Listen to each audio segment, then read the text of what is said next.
Welcome back to Math 103 College Algebra.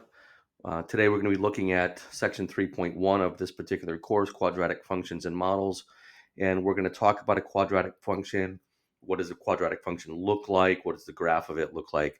So again, a quadratic function is any function f of x where I have ax squared plus bx plus c, and that's a quadratic function. The ax squared is called the quadratic term. Bx is the linear term, and the c is the constant. So if I look at these functions here, f of x equals x squared is a quadratic. In fact, that is the parent graph, or that is the basic quadratic function, and every other type of function is a variation of that. Even though it only has the x squared and it doesn't have the bx or the c, it's still considered a quadratic function. The next one we see here is f of x equals x squared minus 6x plus 8. Notice that that has the quadratic term as well as the linear term and the constant term. Definitely that's a quadratic. X squared plus 4 has a constant but not the linear term. It is a quadratic. And again, 2x squared minus 7x has the linear term but not the quadratic term. Notice that what all of those have is they have the quadratic term. Okay. When I graph a quadratic, the graph of a quadratic will be a parabola. The domain is always all real numbers. The parabola goes infinitely far to the left as well as infinitely far to the right. Okay. As far as graphing these quadratics, I think I want to illustrate these using the graphing calculator, not just my pen here on the screen. But so for number one, y equals x squared, or f of x equals x squared, that is the basic parabola. So if I go to y equals x squared, and let's hit a zoom 6 to give us our standard window, notice that the parabola, and try to copy it, has a vertex here at 0, 0, and then it curves concave up. You go through the point 1, 1, negative 1, 1, and so on. Every parabola, every graph, I argue you should label points and you should have arrows. If I graph number 2 here, f of x equals 3x squared. Okay, so I'm going to keep the blue one there. F of x equals 3x squared. Okay, and I'm going to change my pen to red to match. When I graph that, notice that the quadratic is thinner. It's getting taller faster. So that graph still has its vertex at the origin at 0, 0. But if I go over 1, if x is 1, f of 1 is going to be 3. So the point 1, 3. And negative 1, 3. The graph is going to get taller faster. If I compare that to number 3 here, where I have y equals 1/2 x squared, notice I'm multiplying by 1/2. What that's going to do is notice the graph is wider. What's really happening is the graph is getting taller more slowly. So again, here's my coordinate plane. The graph is getting taller slower. My vertex, that minimum point there is called the vertex, is still at 0, 0.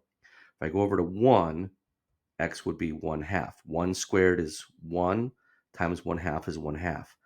I would also have the point negative 1, 1/2. So notice when x is 1 in the blue, y is equal to 1. In the red, when x is 1, y is 3. The graph is getting taller faster. In the black, if x is 1, y is 1/2. The graph is getting taller slower. Number 4, you'll notice that we have a negative in front, negative x squared. So if I graph y equals negative x squared graph, notice that the parabola is concave down. Do I have a pink? This is close enough. So this graph is the same as the blue graph, it's just concave down. The vertex here is at 0, 0. Notice now it's a maximum rather than a minimum. If x is 1, 1 squared is 1, and the opposite of that would be negative 1. And my page is going crazy. If x is negative 1, y will again be negative 1. Okay, I'm going to switch back to blue here. Notice that with numbers 5 and 6, we have a different transformation, a different change. We have the basic parabola x squared, but we're subtracting 4. So let me get rid of these things. Let me clear this, this, and this. I'm going to leave the basic parabola. That's that blue parabola. That's the standard parabola. I call them Papa parabola. It's a parent graph. So we have the basic parabola. Now if I were to graph y equals x squared minus 4, what you'll notice about the graph is the whole graph has been shifted 4 units down. So instead of the vertex being here at the origin, the vertex has been shifted down 4 units to 0, 4, not 0, 0. We're at 0, 4. Now if I pick values for x, if x is 1, y is going to be negative 3. If x is negative 1, y is negative 3. The whole graph got shifted down 4. If I would have had y equals x squared, let's just say plus 3, that standard parabola would have been shifted up 3 units. Okay. Let's go with green this time. Actually, it's going to be black. So what if I want to graph number 6 and we have x minus 2? Notice now we're subtracting 2 inside the parentheses. This again is going to shift the graph, but it's going to go the opposite way that many people think. Rather than the graph shifting 2 units to the left, we're shifting 2 units to the right. Okay, so that's going to be at 2, 0. So my vertex is now at 2, 0. This shifts 2 units to the right. So this shifting left and right and up and down leads us into what we call vertex form of the quadratic.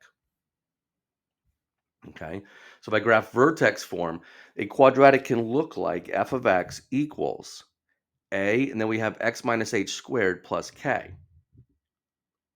The vertex will be at the point hk. Notice it's x minus h.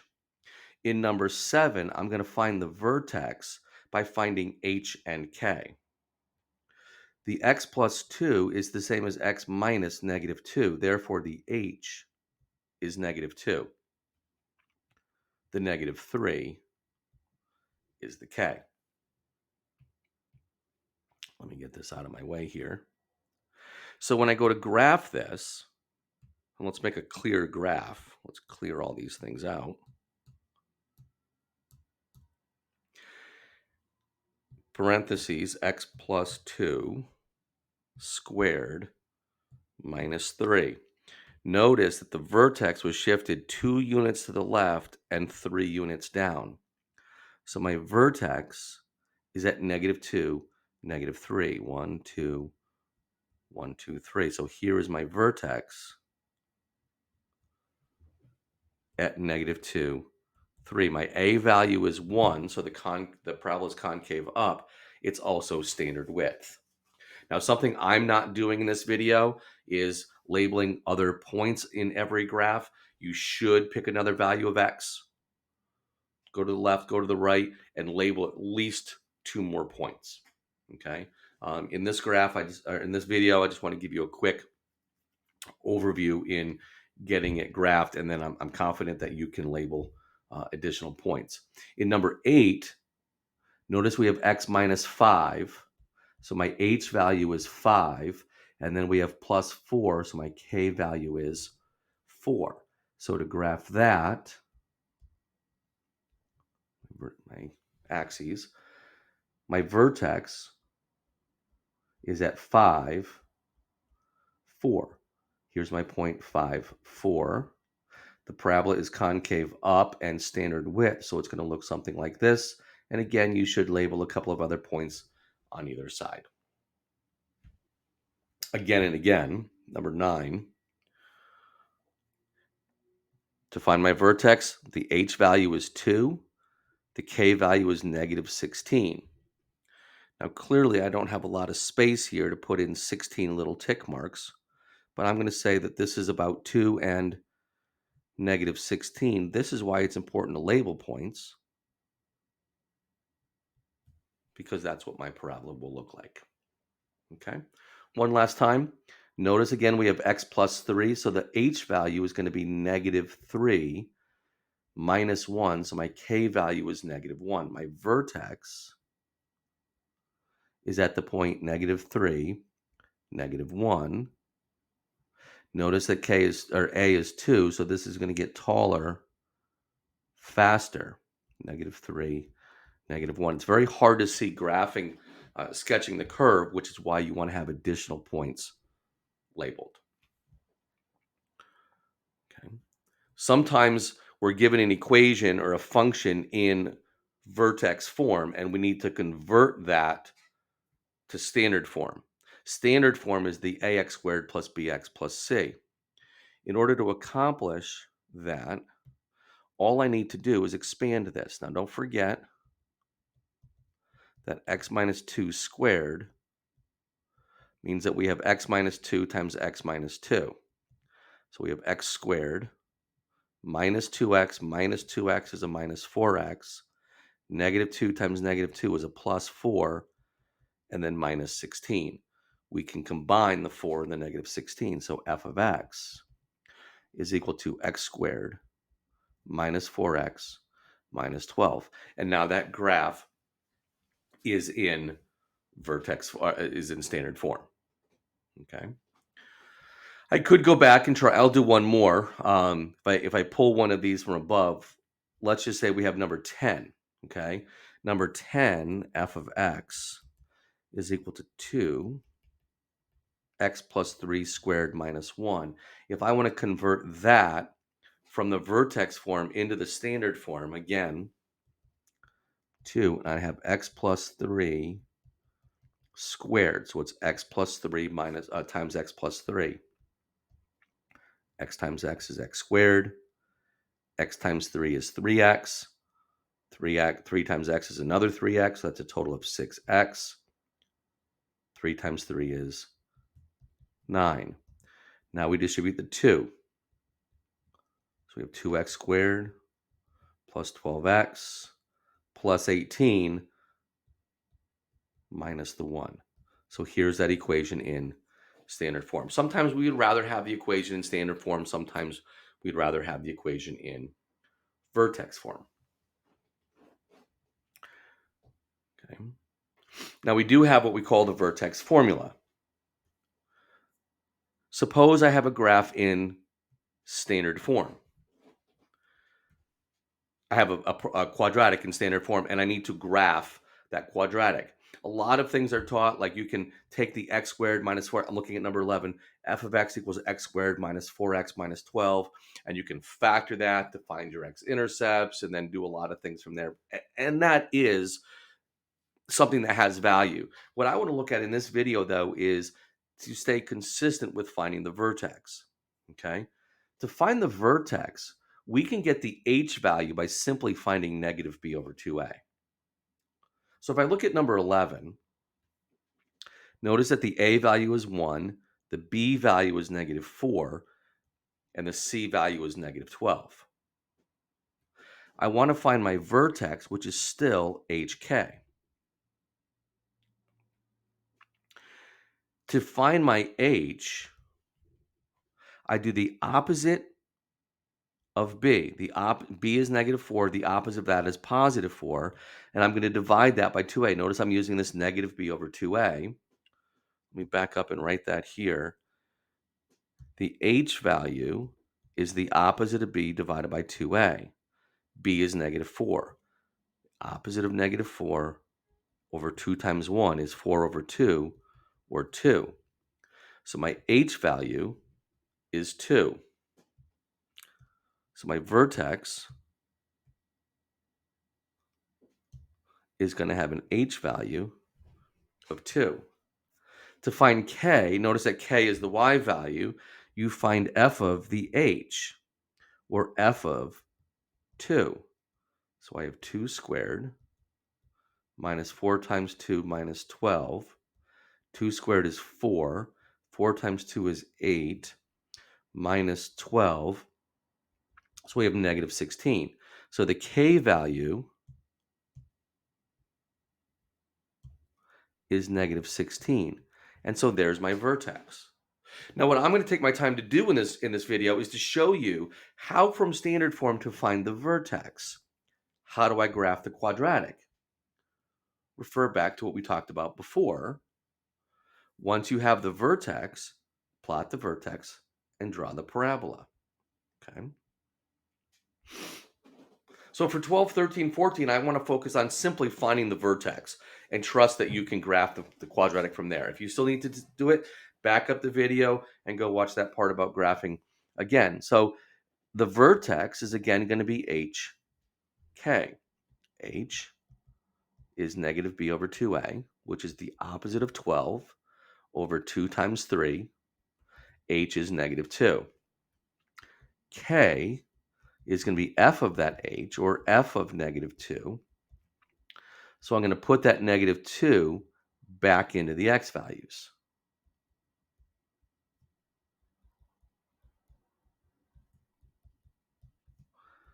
Negative 2 squared is 4, times 3 is 12. 12 times negative 2 is negative 24, plus 7. I guess I have an extra line there. Let's get rid of that so I don't get confused. So plus 7. 12 minus 24 plus 7 is a negative 5. So my h value is negative 2. My k value is negative 5. My vertex is negative 2, negative 5. And then I can graph the quadratic again from that vertex. In 13, again, the vertex is at hk. I'm going to find h by doing the opposite of b over 2 times a is negative 3. My k value then is f of negative 3. Negative 3 squared is 9. 6 times negative 3 is negative 18 minus 1. So we get a negative 10. So we have a vertex at negative 3, negative 10. Okay. 14, notice that our a value is a fraction. I handle that the same way, but I want to be sure I can handle my fractions. To find h, I do negative b. My b value is negative 1. Notice the negative 1 right there. So I have the opposite of negative 1 over 2 times 1/3. So that's 1 over 2/3, or 3/2. So my h value is 3/2. To find k, I want to do f of 3/2. I think for this one, I'll show you what I can do in the calculator. If I go back to my home screen, 1/3 times my x value, which is 3/2 squared, right? X is 3/2 squared minus the x value, which is 3/2 plus 2. And notice that we get a fraction, or a decimal. If you hit math, change to a fraction, so hit enter and then enter again, 5/4. So my vertex is at 3/2, 5/4. That's going to be a little trickier to graph, but they graph the same way. So a question I'm often asked is, how do I convert the quadratic from standard form into vertex form? To convert a quadratic from the standard form into the vertex form, actually I have a typo in my vertex form. I should have caught that. This x is not here. That x is not there. Okay, so get rid of this. So if I look at this here, f of x equals x squared minus 4x minus 12. The easiest way to put this into vertex form would be to find the h and the k. H is the opposite of b over 2a, or h is 2. K then is 2 squared minus 4 times 2 minus 12. Let's suppose this time I want to use my calculator again. 2 squared minus 4 times 2 minus 12. So the k value is negative 16. Vertex form. F of x equals the a value. Notice the a value is 1. X minus h, where h is 2. So it's x minus 2 squared plus k. My k is negative 16. So that's into vertex form. There are other longer, more convoluted ways I've seen people do to change functions into from standard into vertex form, and it just doesn't make sense. Let's do one more.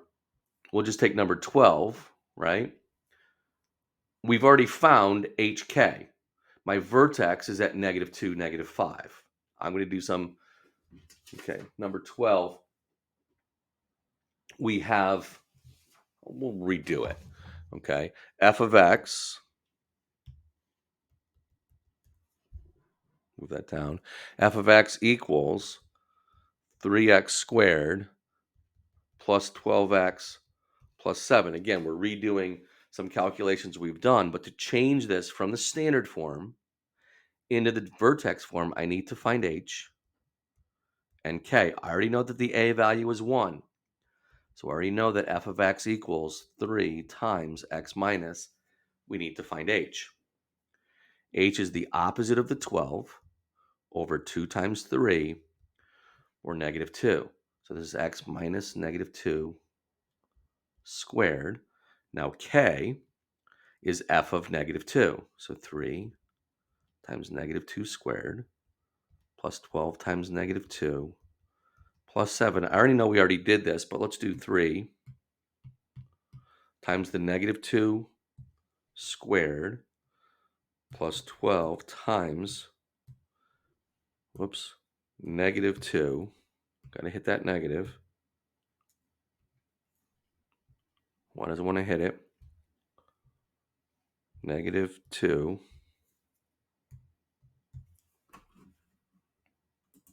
There we go. 12 times negative 2 plus 7, and k is negative 5. So k is negative 5. And there's vertex form of the quadratic equation. I hope that this was helpful.